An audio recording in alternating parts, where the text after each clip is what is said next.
Assalamualaikum warahmatullahi wabarakatuh. Kenalin teman-teman, aku Siti Fatimatu Zahra Dan saya Siti Ainunisa. Kita di sini nih mau menjelaskan tentang istighosah dan haul karena kita dapat tugas seperti itu. Oke, sekarang kita bahas tentang istighosah dulu ya.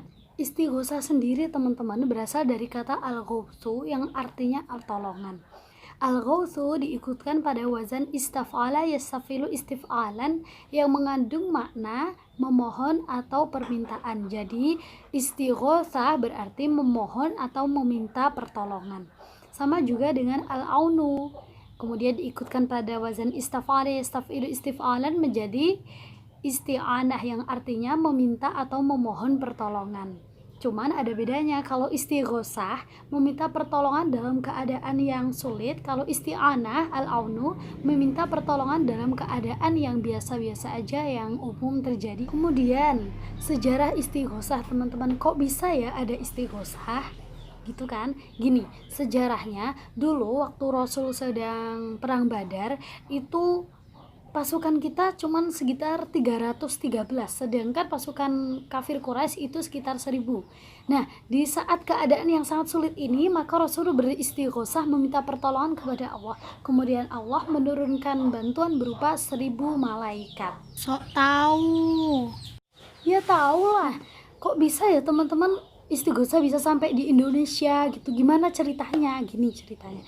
Jadi sebenarnya istighosah itu udah nyampe di Indonesia sekitar tahun 1950-an lah.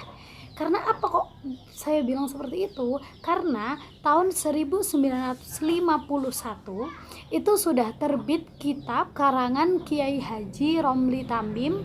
Beliau adalah mursyid Thariqah Qadiriyah wa Naqsabandiyah Pondok Pesantren Rejoso Peterongan Jombang.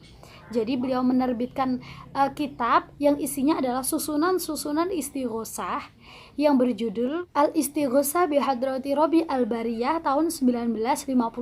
Jadi kurang lebih 1950-an, 40-an itu istighosah sudah menyebar terutama di kalangan Thariqah Qadiriyah wa Naqsabandiyah. Sedangkan di kaum Nahdiyin sendiri itu menyebar 1990-an.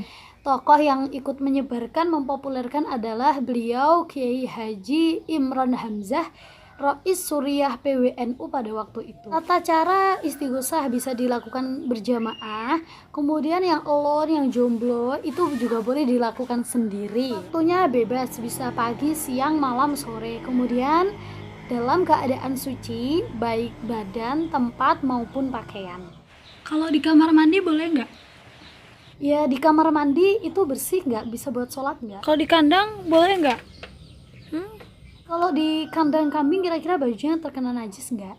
Hujah atau dalil-dalil tentang istighosah dalam Al-Quran surat Al-Anfal ayat 9 disebutkan A'udzubillahi minasyaitonirrajim. Bismillahirrahmanirrahim.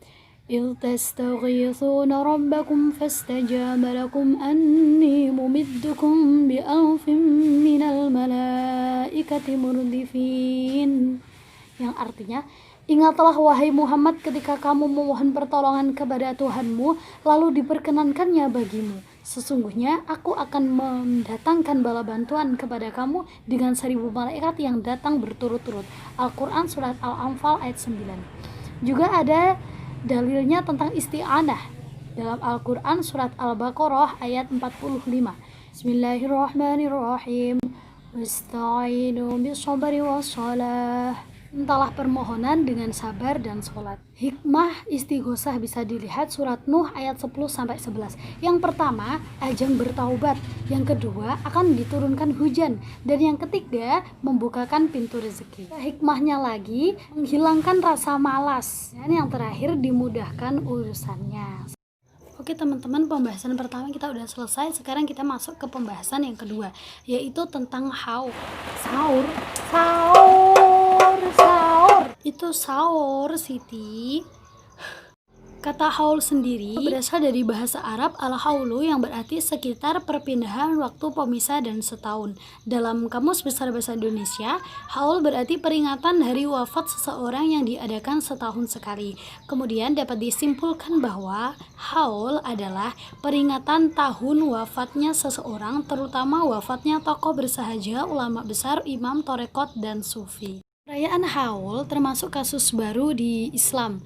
Jadi, ya bisa dikatakan bid'ah lah, karena tidak ada di masa Rasulullah, sahabat, tabi'in, maupun tabi'at. Tradisi Haul di Indonesia pertama kali dipopulerkan oleh Imam Al-Allamah Al-Habib Muhammad bin Idrus Al-Habsyi di Surabaya tahun 1900. kemudian disyiarkan oleh NU di kalangan Nahdliyin, diagendakan dalam memperingati wafatnya seorang ulama besar, sufi, maupun tokoh tarekat. Kemudian tata cara mengamalkan haul. Yang pertama, baca tahlil, Al-Quran, berdoa untuk orang yang meninggal. Jadi kita yang mendoakan orang meninggal, bukan kita yang meminta doa dari orang yang meninggal, kebalik ya. Kemudian pengajian atau biasa kita mengenal mauidhah hasanah, seperti itu. Kemudian sedekah, kalau ada ya sedekah, kalau nggak ada ya udah. Hikmah dari haul yang pertama, pengingat kematian. Kita sendiri akan mengingat bahwa kita akan seperti beliau wafat. Yang kedua adalah belajar dari kisah-kisah beliau selama hidup. Jadi saat haul akan dibacakan kisah-kisah beliau. Dan yang terakhir adalah wujud silaturahmi dan ukhuwah Islamiyah. Kita bisa saling bertemu, bersapa, dan berkenalan di dalam majelis tersebut. Teman-teman, itu tadi adalah penjelasan dari kami. Semoga dari penjelasan yang cukup singkat, padat, dan semoga aja jelas bisa memberi manfaat untuk kita semua. Terima kasih. Wassalamualaikum warahmatullahi wabarakatuh. Kalau yang salah diingatkan loh ya.